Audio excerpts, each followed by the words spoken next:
রাজ্যের বিভিন্ন প্রান্ত থেকে যেসব সাথী অঙ্গনওয়াড়ি কর্মচারী সহায়িকারা এসেছেন তাদের সকলের চরণে আমার প্রণাম নিবেদন করছি। আমি স্বামীজির একটা কথা দিয়ে শুরু করছি। আজকে নতুন ভাবে আপনাদের পথ চলা শুরু হচ্ছে। স্বামীজি বলেছিলেন যে ওঠো, জাগো, লক্ষ্যে না পৌঁছানো পর্যন্ত থেমো না। এই যে শিক্ষা ব্যবস্থা, তার শুরুটা হচ্ছে অঙ্গনওয়াড়ি থেকে আর শেষ হচ্ছে বিশ্ববিদ্যালয়ে গিয়ে।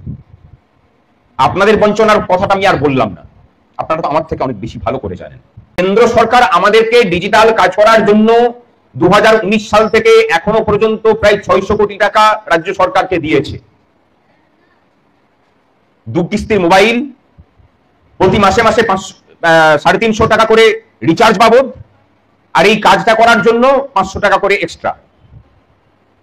তাহলে 2019 সাল থেকে আমার প্রাপ্য, কেন্দ্র দিয়ে দিল, অথচ রাজ্য সরকার সেটা নেপই দই মেরে নিয়ে চলে গেল। এই রাজ্যে গণতান্ত্রিক মূল্যবোধ নেই, গণতান্ত্রিক পরিকাঠামো ভেঙে পড়েছে বলেই এই রাজ্যের অঙ্গনওয়াড়ি কর্মচারী তার অধিকার পান না।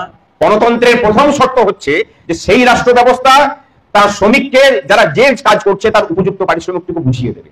পশ্চিমবঙ্গে শুধু অঙ্গনওয়াড়ি কর্মচারীরা সব থেকে কম বেতন পান সেটা শুধু নয়, পশ্চিমবঙ্গে প্রত্যেকটা মানুষ যিনি যে ক্ষেত্রে কাজ করেন না কেন, তারা প্রত্যেকেই সব থেকে কম বেতন পান।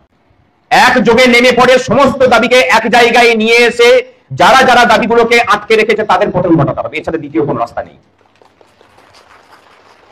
এটা যদি করতে না পারি কিছুই সম্ভব হবে না। আপনাদের 2019 সাল থেকে মোবাইলের টাকা এই সরকার মেরে মেরে সুদটা খাচ্ছে। টাকাটা কম পরিমাণ নয়, কিন্তু 2019 সালেই তারা পেয়েছিল 248 কোটি টাকা। তার প্রতি মাসে সুদ কত হয় বলুন তো ব্যাংকে রেখে? আপনারা দাবিটাকে তুলেছেন আপনাদের মতো করে, কিন্তু রাজ্যের মানুষ জানলো কখন? যখন সংগ্রামী যৌথ মঞ্চের পক্ষ থেকে এটাকে দাবিটাকে তোলা হলো।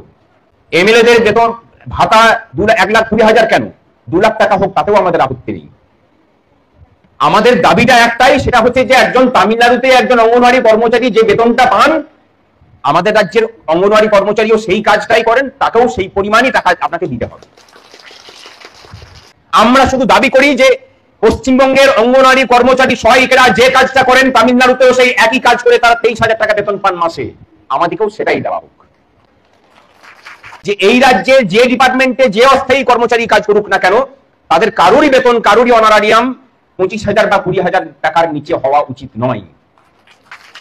কারণ আপনি যদি কাউকে বসিয়ে বসিয়ে 20,000 টাকা দিতে পারেন, তাহলে যে কাজ করছে তাকে আপনি 20,000 টাকার নিচে কি করে দেবেন? তাকে তো তার বেশি দিতে হবে।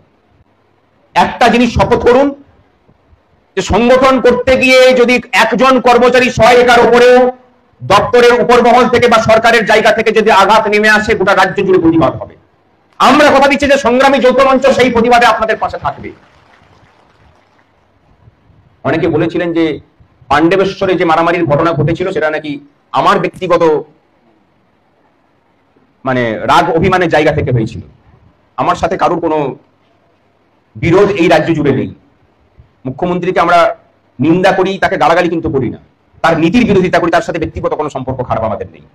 পাণ্ডবেশ্বরে আমরা গিয়েছিলাম, ওই জায়গাতে অঙ্গনওয়াড়ি কর্মচারী সহায়িকাদের উপরে যিনি সুপারভাইজার ছিলেন তিনি হিটলারি কাজকর্ম করতেন, তার প্রতিবাদ জানাতে। সেখানে দেখলাম যে ওখানকার যিনি এমএলএ বললে ভুল হবে, কয়লা এবং বালি মাফিয়া, তিনি আমাদের উপর আক্রমণ সানিয়েছিলেন। আমরা তার প্রতিকার করেছি এবং এই পাণ্ডবেশ্বরের মাটিতে কোন রাজনৈতিক দল মিছিল করতে পারে না। আমরা শুধু মিছিল করা নয়, তাকে হুমকি দিয়ে এসেছি, তারপর থেকে তিনি ঠান্ডা হয়ে আছেন। লড়াইটা কিন্তু অঙ্গনওয়াড়ি কর্মচারী সহায়িকাদের জন্যই ছিল। তার জন্য সংগ্রামী যৌথ মঞ্চকে অনেক মূল্য চোকাতে হয়েছে, কিন্তু তারপরেও অঙ্গনওয়াড়িদের পাশ থেকে কিন্তু আমরা সরে যাইনি, আমরা আছি। কথা দিয়ে গেলাম, আপনাদের যেখানে যেখানে লড়াই হবে আমরা আপনাদের আগে আগে থাকবো, পাশে থাকা নয়। কিন্তু তার আগে আপনাদেরকে সংগঠিত হতে হবে। পাহাড় থেকে একদম সমতল পর্যন্ত সেই সংঘবদ্ধতার কাজে সংগ্রামী যৌথ মঞ্চ যতটা সম্ভব সহায়তা করবে, কিন্তু এর প্রাথমিক কাজটা কিন্তু আপনাদেরকে করতে হবে। শুধু এই হলের মধ্যে সীমাবদ্ধ নয়, প্রত্যেকটা জায়গাতেই বার্তাটাকে ছড়িয়ে দিন।